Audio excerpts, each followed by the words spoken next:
Matt, thank you very much indeed. And Matt, I think you're probably quite glad to be where you are in your little studio today because one of your favourite people is here on the sofa. Guess who it is? Really? Can I have a guess? Go on. Am I his biggest fan? You are now. It is, I of am course. It is, of course, Rick Astley. Where is he? Where is he? Have you forgiven him yet? After? Yeah, nothing to forgive. We should explain to people watching at home. A while ago now, we asked Matt on air, didn't we? Yeah. What do you think of Rick Astley? Yeah, and he said, nah. And you were sitting there. I don't blame him. It's all good. He loves you now. We all love you now because you've had a terrific, I mean, what an amazing few months. Yeah, it's been crazy. This summer's been absolutely great. Obviously, we had Glastonbury and that was just bonkers. Never played it before and got to do the pyramid stage. Glastonbury was mad. Yeah, no, it was really great. I also did a set with Blossoms as well. And I think that kind of just set us off on the road this summer and just was an amazing start to everything, yeah. I remember we spoke to you the morning after it was announced that you were going to be playing Glastonbury, and you said that for years you dropped off your daughter at the gates for her to go in and enjoy it. You couldn't quite believe that you were going to be on the stage yourself. Absolutely. And also, I think as well, to go to Glastonbury and play for the very first time, but actually to go onto that stage is pretty amazing. It's an iconic place. And even though we were on at 12 o'clock lunchtime, which is a tough slot, it was just amazing. We got a great crowd. It was packed, yeah. Yeah, and we just loved every second of it. And thankfully, I was able to actually be in the moment because sometimes when things are that big, they get away from you. But I loved every second of it, yeah. And that daughter who used to drop off at Glastonbury was backstage helping, right? Steaming my trousers. Yeah, was she? Yeah. Of course she was. Yeah, it's a family affair, yeah. That's good. great. You're here today to talk about some of your new music. So let's share it with everyone at home. Great. Just for a moment now. Until the dream is done, I'll keep believing till something better comes. I'll keep on dreaming and smiling and dreaming of you, just you. I see no city boys, they dream in black and white, and all they ever wanna do is fight, fight, fight. I've seen no city boys, they dress and talk the same. I wouldn't trust them with the pouring rain.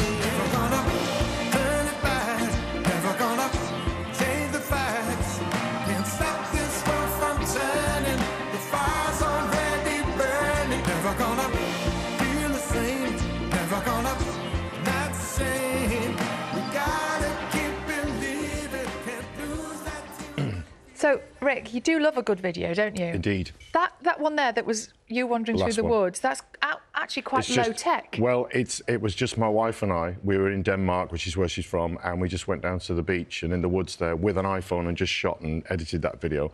So we've gone from that to the next video for the next single that's coming in a few weeks. We have Simon Pegg directing.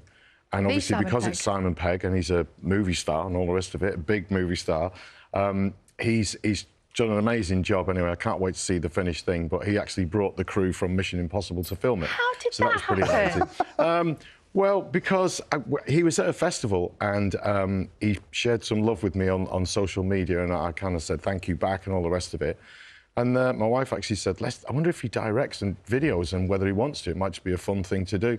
And he jumped in and did it, and he came up with a great script and a whole concept and an idea.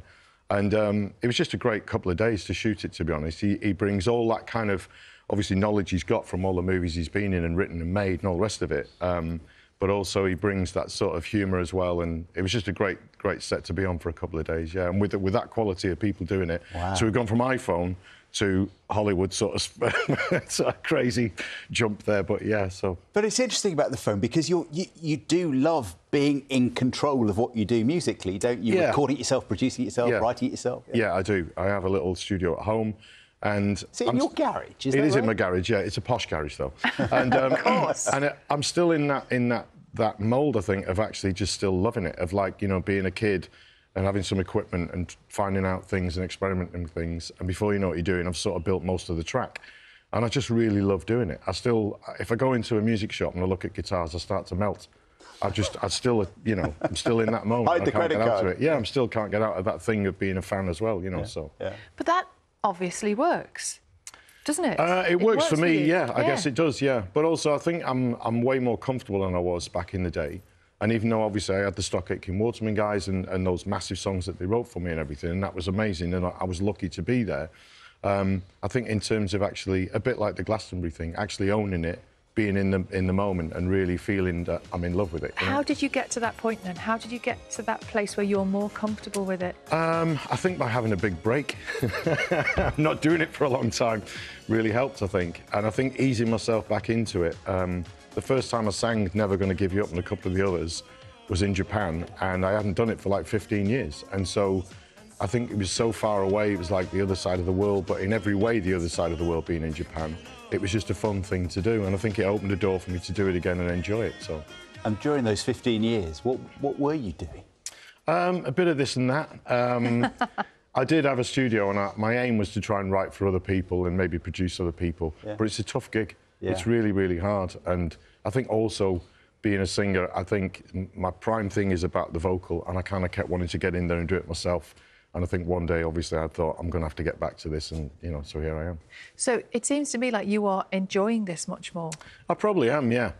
I mean, also, in truth, I'm not as famous and as successful as I was back in that moment of Never Gonna Give You Up and what have you. So the pressure's not on in the same way. I think I can... You know, if I go to Glastonbury, I'm on at 12 o'clock, and that's fine. I'm very, that looked like quite a lot of pressure to me. That was a lot of people. It is, but it's not the same pressure. And I think, therefore, I think also age, you know, I wouldn't say maturity, because I don't think I've got any of that yet, but age has just meant that I've kind of accepted things a bit more in a different way, so I'm really comfy. And it's just great to be making new music and putting records out, you know, gigging. And you've still got that great hair. Hey, come on, come on. Come on, check it. Best hair in showbiz. It really is. Yeah, well, you know, I'm very lucky, I think. I'm very lucky in many ways, but that is one of the reasons I'm also lucky as well. But no, but like I say, we're gigging tonight, actually. You know, we're doing a gig in London, and I still love every moment of that. I still kind of love the anticipation of what's coming next and everything. I still really enjoy it. So I just count myself as being lucky, full stop, really. And what do you write about now? Well, usually... she's going to hate me, kill me for this, but my wife, a lot of the time, I'm still, you know, I still think that the connection you have with the closest human being in your life is still somewhere in most of the lyrics, I think. But I tend to sort of try and feed something into there as well, which is a bit more universal than that, you know. So we spent a lot of time in America last year touring and stuff and moving around. And I think the sound of the records definitely come from that, of just being there and going to some of the cities that a lot of the music I absolutely love came from, like Detroit, Memphis, you know, all those different places. So, but I think lyrically, I'm still singing love songs really somewhere, I think. You mentioned your wife. You talk about your daughter steaming your trousers. I mean, it's a family affair, isn't it? Yeah, definitely. Yeah, I mean, our daughter actually lives in Denmark, and she's not always there, but obviously Glastonbury, she really wanted to come. And it was great. It was a really calming sort of thing to have the people who you love the most around you at that moment before you go and do something that massive, you know. You must be nervous with her. Yeah, I am nervous, yeah, but I also think you have to have some nerves, you know. Yeah. Even the greats, if they're not walking up there with some nervous anticipation, then something's wrong, I think, you know. Well, you know, because Elton obviously finished Glastonbury this time, and that was amazing. It was absolutely incredible. But if he didn't walk out with a tiny bit of nerves, I'd be surprised. Do you know what I mean? So, yeah. So Glastonbury, that's one tick. Yeah. What's next? What is there another dream? There's always a dream, isn't there? There's got to be. I think that's Go on, the thing. what is it? Well, I've got lots of dreams, I think, but I think it's that thing that gets you up in the morning the next day and pushes you for the next thing. So I kind of feel that there's always something on the horizon, and that's what we're all looking for. If you feel you've done it, I mean, the album's called Are We There Yet? And it's a bit of a joke about being on a bus for 3 months in America, are we there yet? But it's also, I'm 57. When do you get to a point where you go, yeah, I'm there, I've done it? And hopefully you never feel that, you know? Yeah, because where would there be for you? Exactly. Well, I don't know. I really don't know. And there are times when I do think about packing it all in. No. And then, no, I do, because, I mean, I look around me and I think I'm becoming one of the elder, I'm not going to say statesmen, but elder people in it. And I think I'm the oldest person in our band and crew now.